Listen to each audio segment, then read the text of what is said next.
Near the sheep gate in Jerusalem there is a pool with 5 porches. In Hebrew it is called bettsida.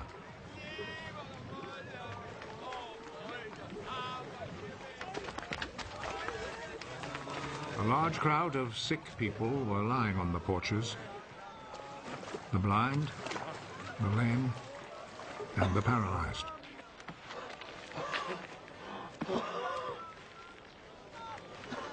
A man was there who had been sick for 38 years.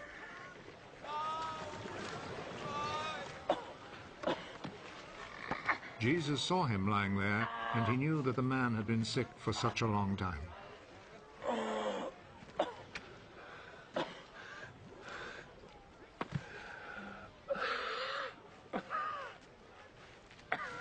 Do you want to get well?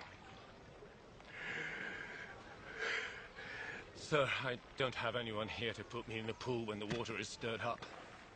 While I'm trying to get in, somebody else gets there first.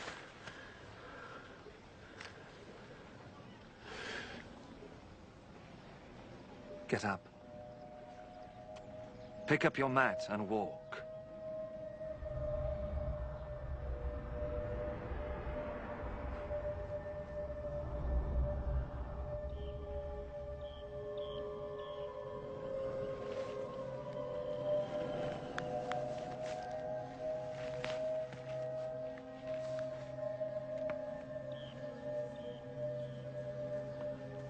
Immediately, the man got well.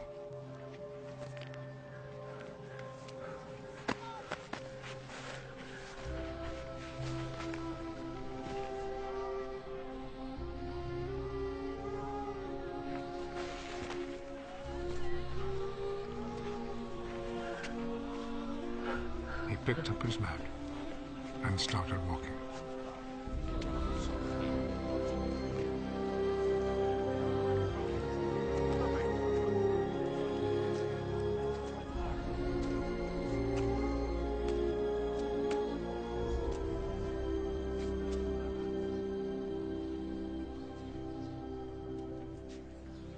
The day this happened was a Sabbath, so the Jewish authorities told the man who had been healed, "This is a Sabbath, and it is against our law for you to carry your mat." The man who made me well told me to pick up my mat and walk.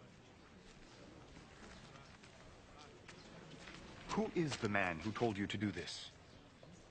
But the man who had been healed did not know who Jesus was, for there was a crowd in that place, and Jesus had slipped away. Afterwards, Jesus found him in the temple. You're well now. So stop sinning, or something worse may happen to you.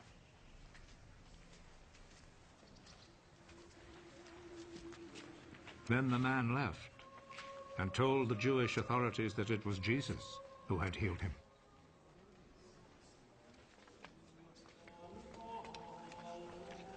So they began to persecute Jesus because he had done this healing on a Sabbath. Jesus answered them, My Father is always working. And I too must work. This saying made the Jewish authorities all the more determined to kill him. Not only had he broken the Sabbath law, but he had said that God was his own Father, and in this way had made himself equal with God. So Jesus answered them, I tell you the truth. The Son can do nothing on his own. He does only what he sees his Father doing. What the Father does, the Son also does. For the Father loves the Son and shows him all that he himself is doing. He will show him even greater things to do than this, and you will all be amazed. Just as the Father raises the dead and gives them life, in the same way the Son gives life to those he wants to. Nor does the Father himself judge anyone. He has given his Son the full right to judge, so that all will honor the Son in the same way as they honor the Father. Whoever does not honor the Son does not honor the Father who sent him. I am telling you the truth. Those who hear my words and believe in him who sent me have eternal life. They will not be judged, but have already passed from death to life. I am telling you the truth. The time is coming. The time has already come when the dead will hear the voice of the Son of God. And those who hear it will come to life. Just as the Father is himself the source of life. In the same way, he has made his Son to be the source of life. And he has given the Son the right to judge because he is the Son of Man. Do not be surprised at this. The time is coming when all the dead will hear his voice and come out of their graves. Those who have done good will rise and live. And those who have done evil will rise and be condemned. I can do nothing on my own authority. I judge only as God tells me, so my judgment is right. Because I am not trying to do what I want, but only what he who sent me wants. If I testify on my own behalf, what I say is not to be accepted as real proof.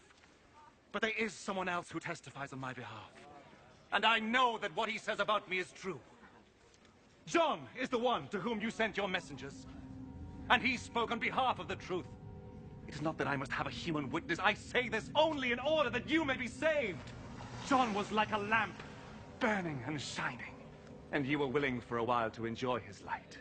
But I have a witness on my behalf, which is even greater than the witness that John gave. What I do, that is the deeds my Father gave me to do. These speak on my behalf and show that the Father has sent me. And the Father who sent me also testifies on my behalf. You have never heard his voice or seen his face. And you do not keep his message in your hearts, for you do not believe in the one whom he sent. You study the scriptures because you think that in them you will find eternal life. And these very scriptures speak about me, yet you are not willing to come to me in order to have life. I am not looking for human praise, but I know what kind of people you are. And I know that you have no love for God in your hearts. I have come with my Father's authority, but you have not received me. When, however, someone comes with his own authority, you will receive him. You like to receive praise from one another, but you do not try to win praise from the one who alone is God. How then can you believe me? Do not think, however, that I am the one who will accuse you to my Father. Moses, in whom you have put your hope, is the very one who will accuse you. If you had really believed Moses, you would have believed me, because he wrote about me. But since you do not believe what he